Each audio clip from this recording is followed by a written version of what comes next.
நெல்லை சித்த மருத்துவக் கல்லூரியில் ஏற்பட்டுள்ள சுகாதார சீர்கேடு குறித்து ஆய்வு செய்த கலெக்டர் சமயமூர்த்தி கல்லூரி முதல்வர் மற்றும் டாக்டர்களை கண்டித்துள்ளார்.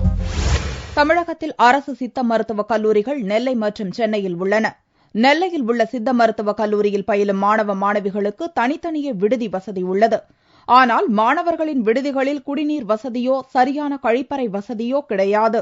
இதனால் பயிற்சி டாக்டர் மாணவிகள் 6 பேர் உட்பட 24 சித்தா மாணவர்களுக்கு டெங்கு காய்ச்சல் ஏற்பட்டு தனியார் மருத்துவமனையில் சிகிச்சை பெற்று வருகின்றனர். 10 நாளாவே காய்ச்சல், தலை சுத்தம் எல்லாமே இருந்துச்சு.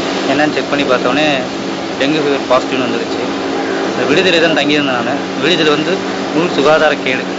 தண்ணி இல்லை, குளிக்கிற இடத்துல அவ்வளோ கொசு தொல்லை, டாய்லெட் போகிற வசதி கிடையாது, மெஸ் வசதி கிடையாது. எவ்வளோ டைம் சொல்லி பார்த்தோம், முயற்சி எடுக்கல.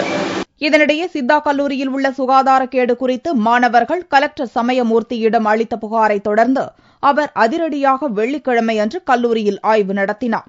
அப்போது மருத்துவமனையில் உள்ள துப்புரவு பணியாளர்களின் எண்ணிக்கை, அவர்களுடைய பணி நேரம் குறித்து கல்லூரி முதல்வர் மற்றும் டாக்டர்களிடம் தகவல் கேட்டபோது அவர்களுக்கு அது குறித்து தெரியவில்லை. இதனால் அதிருப்தி அடைந்த கலெக்டர் உடனடியாக சுகாதார சீர்கேட்டை சரி செய்ய வேண்டும் என்று கண்டிப்பு தெரிவித்தார்.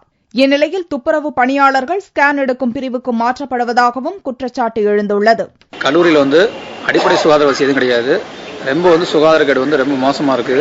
எங்களுடைய மாணவர்கள் டெங்கு மற்றும் அனைத்து விஷ காய்ச்சலும் பாதிக்கப்பட்டிருக்காங்க. இந்த சுகாதார கேட்டால இந்த சுகாதார கேடை சீர் செய்து நாங்கள் இன்னும் நல்லா மக்கள் நலப்பணியை ஆற்றுவதற்கு தமிழக அரசு உதவியுமாறு தான் கிடைக்கும். டெங்கு காய்ச்சலுக்கு சித்த மருத்துவம் மூலம் சிகிச்சை அளிக்க தமிழக அரசு அறிவுறுத்திய நிலையில் நெல்லை சித்தா கல்லூரி மாணவர்களுக்கு டெங்கு பாதிப்பு ஏற்பட்டு சிகிச்சை பெற்று வருவது முரண்பாடாக உள்ளது.